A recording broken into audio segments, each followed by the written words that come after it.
Well, good evening once again, and welcome, welcome to the Monday Review Show on a Tuesday. And that's entirely my fault, of course, from last night.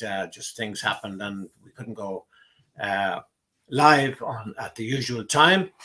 Also, apologies to Keith for No messing you problem. around with your night off last night, or rather tonight, as it could be, and for you, the viewers who probably were waiting to tune in to the show last night, and it didn't happen, but it will happen again next Monday night. Now, there's one other thing I wanted to say, particularly for people living abroad, and particularly people in South Africa.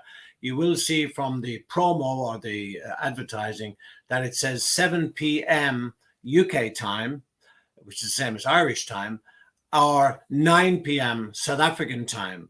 Now, the situation in South Africa, where it used to be 2 hours ahead, is now actually 1 hour ahead. So it'll be 8 o'clock now, South African time. I must try and change the banner to reflect that. But just so you know, it will still always be 7 p.m. on a Monday night following the weekend's games, which gives us a chance to look over incidents that happened uh, on the weekend and to discuss them with Keith. Keith, welcome once again, and thank you again for your questions. Ref abuse is still just will not go away, and I see a lot more attention now is being paid to it. Certainly in the media anyway, it's been well reflected in the media, and so now the powers that be, or even the people, want the public to know this is going on. It should not be going on, and particularly and especially with kids, teenagers who are refereeing and being abused by adults. It's absolutely appalling. What kind of people are these?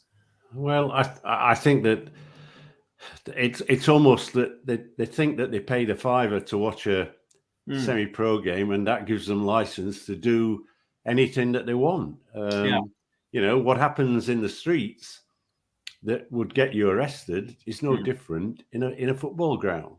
And I do think last weekend, of course, was in England was the grassroots weekend, where a lot, because of the international games, a lot of focus was paid on grassroots football. I spent an hour on with Mark Saggers on GB Live last evening, where a number of referees were invited to chat about the game as a whole. The crowds are increasing. At grassroots level, people can go and have a pint of beer. They can, with a plastic glass, stand at the side of the pitch, have a sausage or whatever, hamburger or whatever is their what.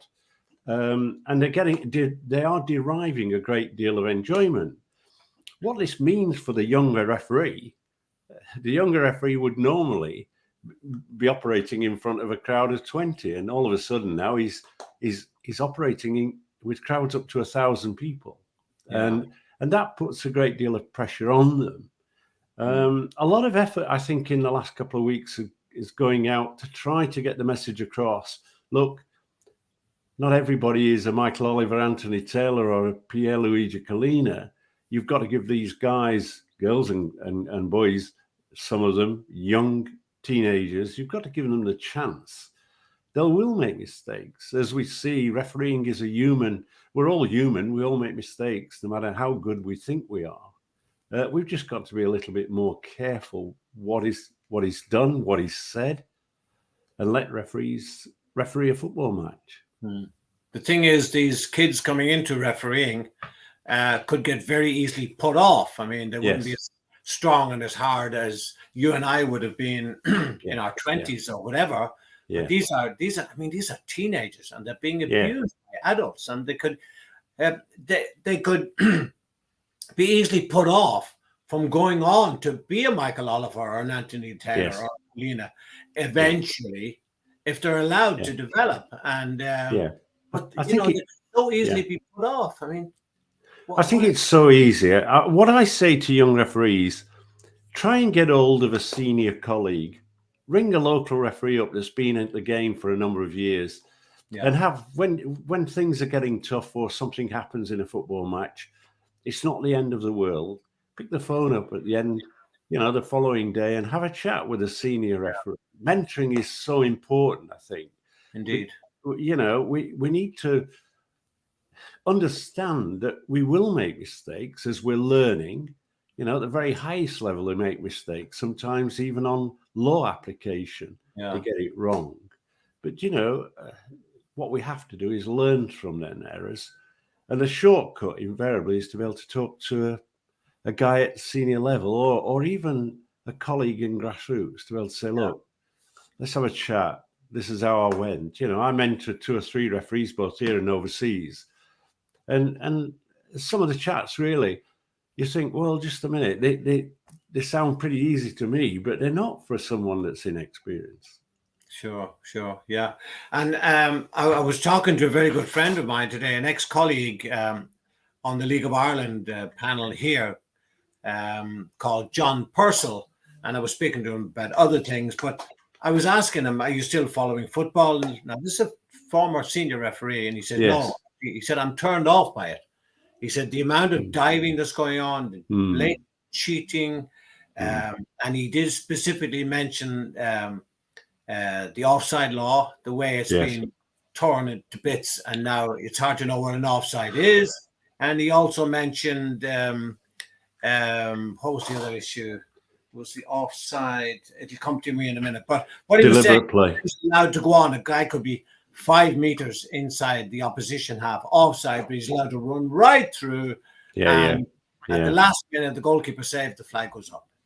And he did mention, as you and I have discussed in the past, that someday, oh, the other one was handball. What is now handball? It used to be the ball play, movement of the ball towards the hand, not the other way. But he's saying, as you and I have discussed, that some players are going to get seriously injured. Yeah, that is one aspect that worries me. I think there's an underlying problem that I see, and that is, Errol, we have some really top class assistant referees in our country, and other countries as well. But I think in England, the English Premier League, we had the likes of Glenn Turner, Phil Sharp, Darren Cann, Mike Malarkey, a number of them. Mark Warren before them. And I examine their decision makings on a regular basis. And I used to think, how good are they? They're prepared to referee from the line, but still maintain a very low key approach. But their offside decisions were rarely a problem. Their judgment was so good. And, we practiced it off the pitch with, referees in a line with the flags and, players playing offsides and various other things. I think we've lost some of that. I think we've lost. It must be very difficult being an assistant referee now, understanding when do I come in. And of course, I think they're under great pressure when there is a player who's in an offside position. They've got to retain that picture mentally that's happening. He's offside. I'm going to stay with that. And then they've got to think about this deliberate play. Yeah. And, we'll look at it and I look at, on occasions, I look 2 or 3 times to determine, did that defender actually make a play for the ball? And if he doesn't, what is he doing there? It's a little bit like the old sort of scenario. Well, if he's in an offside position, what's he there for? But, we've moved on since those days. But now I think deliberate play confuses a lot of people. And I'm having to explain it quite a lot to the people who pay good money to watch a game of football, and they say, what is happening with the offside law? They don't understand handball. And, I think that we've overcomplicated it. I think, in fairness, David Ellery was given that task, wasn't he, of actually reducing, I think, the content and simplifying the laws of the game. And then all of a sudden, presumably sat around the table, everybody wants 2 penneth. And it sort of, I've got my idea, and in a book, they're trying to actually take away the license of the referee to use his skill sets and his communication skills and judgment and sometimes we judge. And now I think they're trying to put everything into a little box that confuses everybody. It's no longer simple. Is there, and I'm just going to play devil's advocate in a way here, is there a chance, possibility, would it even be discussed, of going back to the way it was? As John Purcell said to me today, he said, we've had this offside for 100 years, he just used a figure, and we've had the offside for 100 years, and we've had the handball for 100 years. Why would they want to change it? And it's okay, change for the good or the better is okay, but it just seems to be so complicated now. And he was arguing from a non-referee point of view. He said, but now they've brought in VAR to help them with offside and handballs. What, can we not just go back to the status quo, for heaven's sake? Well, I think I've got it somewhere here. I don't know if I can quickly put my hand. Yes, I can. This might surprise you. I don't want to shock people, but this is. Go ahead, Keith. Go ahead, right. Shock them. Well, here it is. This is the referee's chart. Yeah. For 1938. Wow. This was a gift that Paul Trevelyan, the artist, sent to me a couple of years ago. And he said, I think you'll like this because, you know, with You Are the Ref books, we spent an age talking about the laws of the game. And what I'm trying to do is try to find very quickly the handball. But I mean, it's so easy in terms of its application. And you go, why don't we just use this as a thing? And forgive me, I'm not finding it, but yeah, that's okay. Yeah. But it's so simple. I'm just persistent interference shows by word and persistent. I should have got this out earlier. All right. But it makes the law. It just basically says the handball is deliberate. It doesn't talk It's about the body movement shape. of the hand or arm. The movement of the hand towards the ball rather than the ball towards the ball. Yeah, but it never said anything about making the body bigger. I mean, I saw a penalty given where a player's arm was out like this, and he wasn't moving it, but it was away from his body. Yeah, and a handball was given, and a penalty kick was given after the referee checking the VAR. He then went back and gave a handball because the hand was away from the arm. And this thing they're talking about making the body bigger. But the hand was rigid now, by the way. He didn't try to influence the direction of the ball. The hand was out. No. And what they're forgetting at times is the distance. Yeah. You know, they sort of obviously if it's the distance, a player can't get his hand out the way because it's a snapshot. And you suddenly go, look. In the past as well, Keith. Yeah. That was always the case in the past. If the ball was too close, or if it was a meter away rather than 10 meters away and he sticks out his arm, well, then that's a fair enough handball. But with it today, and people are still complaining about that penalty kick last week. Who was it? Where the player was on the post. William was on the post, and they said, but his arm wasn't away from his body. So, I'm still getting messages about that. So here's the handball law. I found it. From 1938. 1938. Okay, great.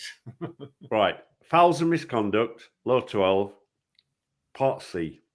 Handles the ball. So a free kick is awarded or a penalty kick.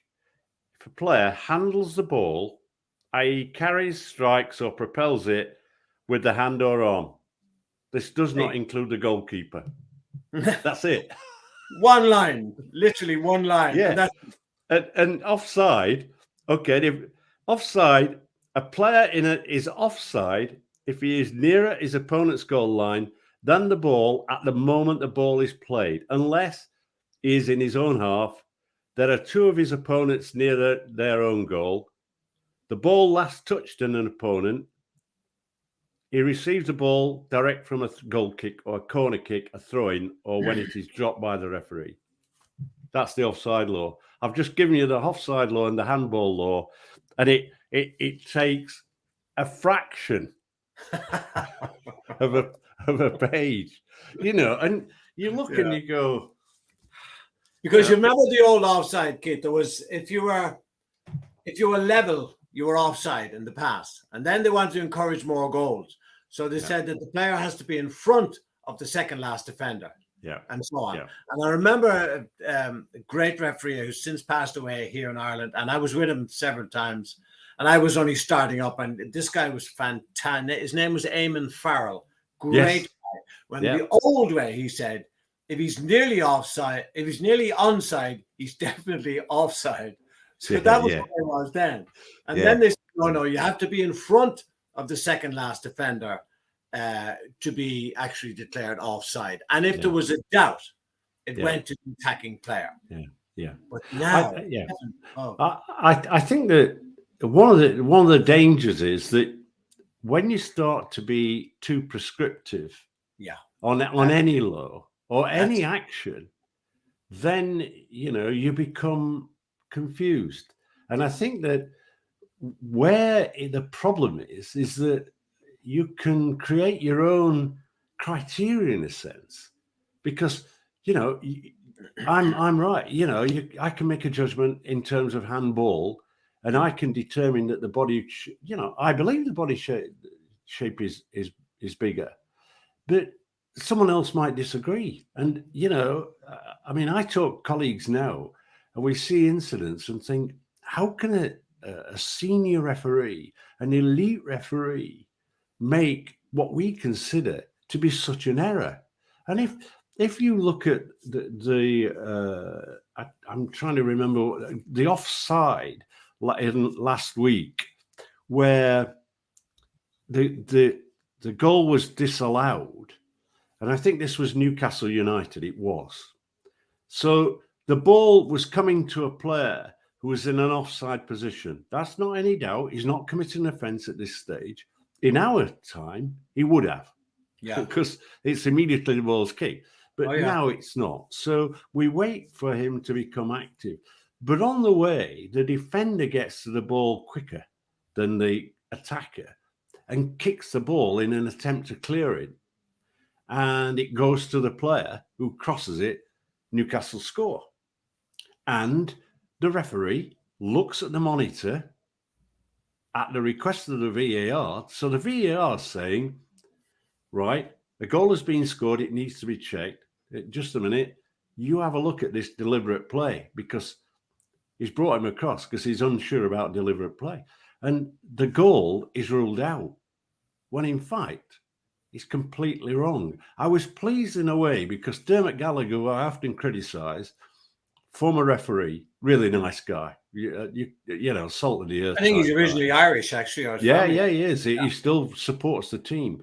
But when you see some of his comments, you think, please quote law, Dermot.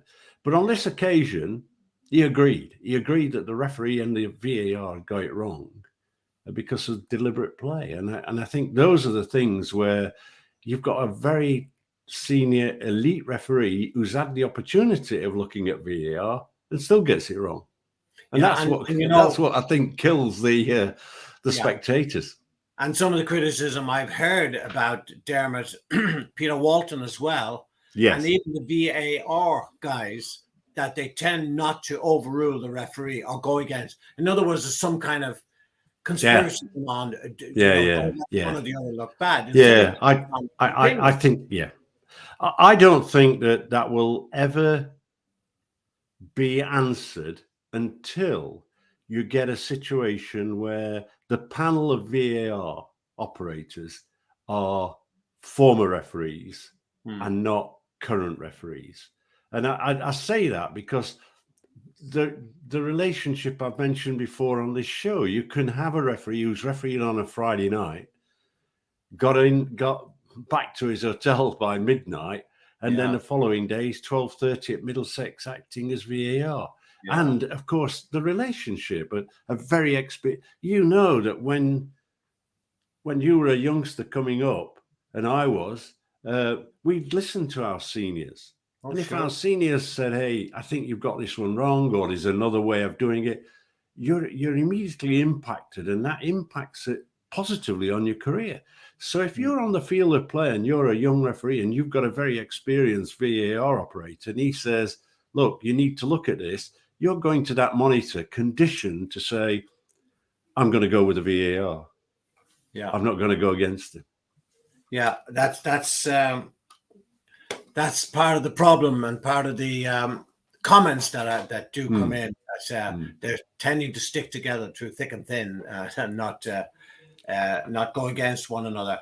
I was listening tonight. South Africa, we would have a big viewership in South Africa, and they were playing Liberia today in the African Championship, and there was a big discussion going on.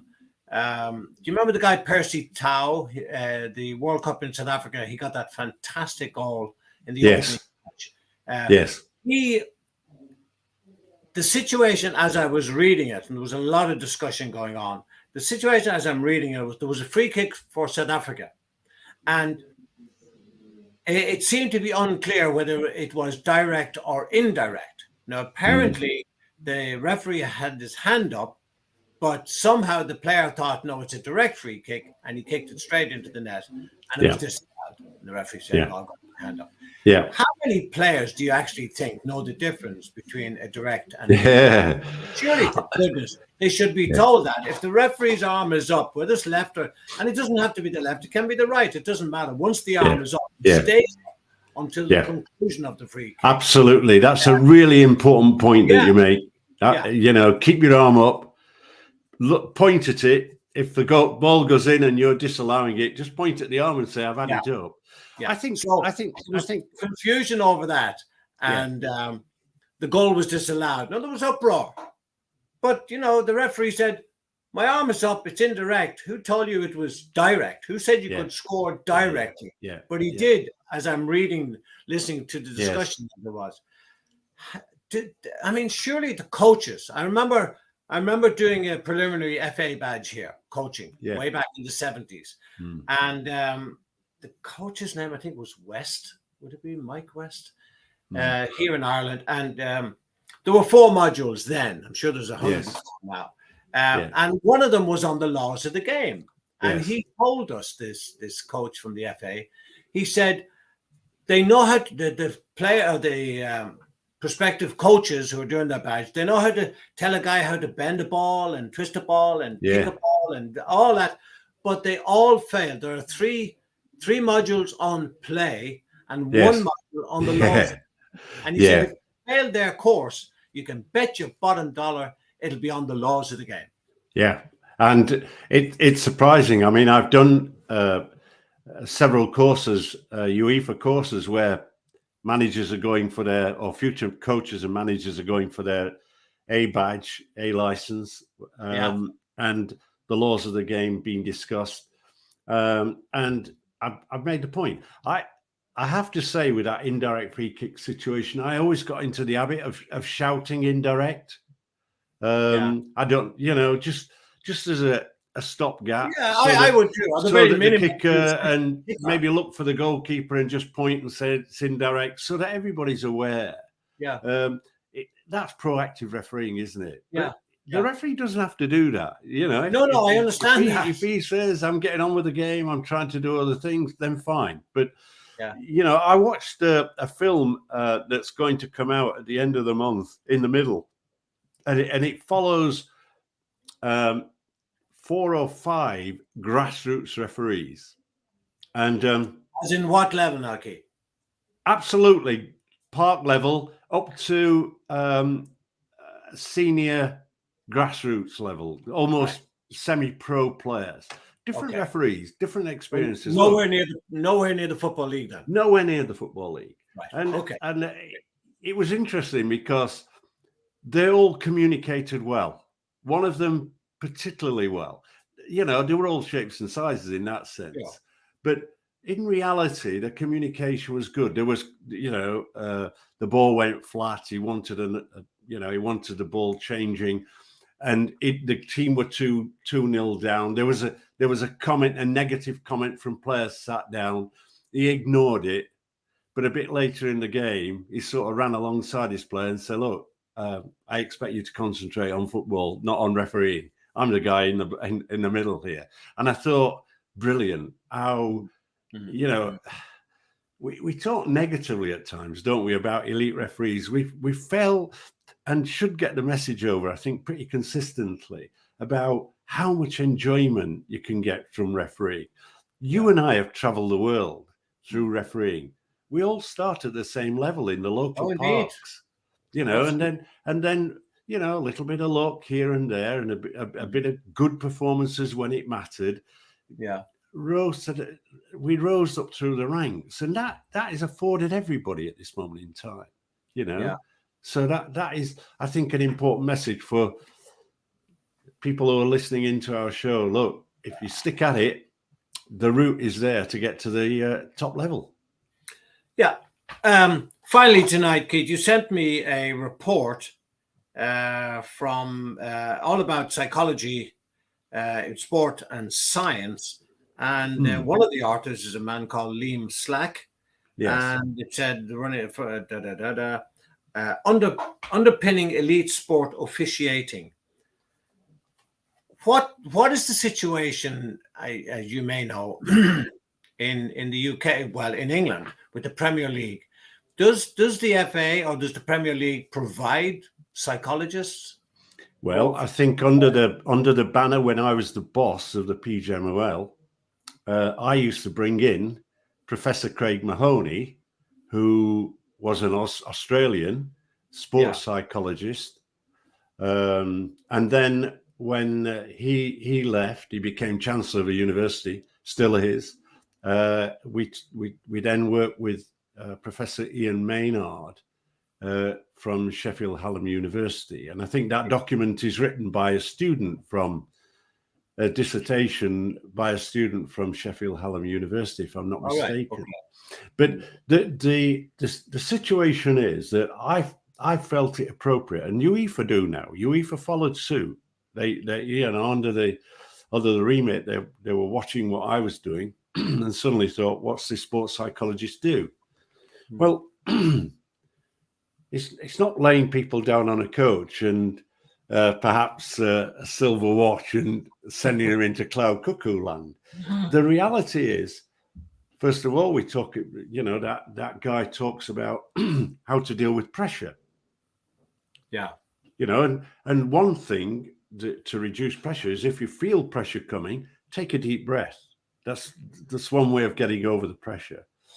He found, you know, in his research and working with us, that one of the pressures that built for a professional referee was going to a stadium that they weren't aware of. The geography of the stadium, the fans, the noise, and all that goes. So we adjusted and we ensured that new referees would always go to a stadium as a fourth official at that stadium, and then a few weeks later go there as a referee to reduce that pressure. Talk about body language, you know, the art of communication. You know, the stats show that of the communication aspects, 55% of getting the message across is through body language, using the eyes. You know, in conflict, we saw, for example, Mitrovic putting in his face into Chris Kavanagh, the referee, a week ago, a couple of weeks ago, and Chris leaning back. The sports psychologist will tell you that if you have conflict, just lean forward and put two arms out, and that's a message, a signal to stop. So the sports psychology side is more than just, you know, dealing with pressure. It's setting goals, targets, interacting, and both Craig Mahoney and Professor Ian Maynard used to come in, and the referees love their sessions. And now I understand that at the PGMOL they have a full-time sports psychologist. You know, and if a referee was feeling under pressure because his performances were not as good, or he wanted to clear his mind, then he would talk one-to-one. I never attended those meetings. I said very clearly, I want the sports psychologist to work with the referees independently and with a great deal of integrity and confidence, that they would listen to him, and me sat in a corner or sat behind wouldn't influence what was going off. And he loved that. And quite often I'd sit in an outer room having a cup of coffee whilst they were in the other room laughing and enjoying the sessions. So I think it's a real part of the game. We also had alongside that, a nutritionist. I mean, when I went to talk to referees in South Africa many years ago, I brought in a nutritionist to have a chat, because a lot of people were eating a lot of fried chicken and sometimes the food is packed with carbohydrates, and you're suddenly going, look, guys, there's got to be a balance. So I think all the sports sciences give us a lot of information. I use a lot of sports science. I knew exactly where the referees were in terms of distance covered. We knew that on average they were covering 11,500 meters. I knew that some, like Mark Halsey, I'm sure he wouldn't mind me mentioning, were around about average of 14,000 meters. There were times when I used to sit across Mark and say, look, Mark, can you just slow down a bit? What for? Well, I'm making the right decisions. Yes, you are, but just slow down a bit and remain calm. The other thing that sports psychologists came out was the fact that the player was injured, and there was the referee overseeing the player, looking down at him, chatting to the injured player. When that sports psychologist said, just a minute, you're only managing one player. Yeah. There's 22. Yeah. That's a big bone of contention with me. Back Keith. off. Back yeah, off. Absolutely. Take the vision and see what's going off. And I think, do you want attention or do you not want attention? Yes or no. And if you do, call it on. If you don't, step back. Absolutely. Don't get involved. You don't know what the other burgers are doing behind your back. Yeah, exactly. and so I think from the discussions we also derive how to deal with the criteria of mass confrontation. I mean, look, I'll give a promise. If anybody listening to this show wants information about, the body language and, this body language and presence, there's the art of body language or other aspects of refereeing. If I've got the presentations, I'm quite happy to email them to them so they can have a look at what we're actually saying and talking about. But sports psychology is really an important facet at the very top level of all sports. Golfers have them, athletes have them. Oh yeah, indeed. And nutritionists are also important. So we used to do, the sports science professor, Matt Weston now as he is, but Matt would set off a lot of new procedures when we brought him in. The warm-up session that you see now referees doing around the world, Matt Weston was the guy who introduced that into the Premier League, and then that was absolutely went around the world. What's happening? And I was pushing emails out almost 10 a day to referee managers across the world saying this is the warm-up procedure and it's preventative to stop injuries. Yeah. Great again, Keith. Thank you very much again. Sorry about last night, and apologies to you out there watching. We'll be back again next Monday, fingers crossed, with Keith again as a special guest. Until then, good night and God bless. And thank you, Keith. Bye.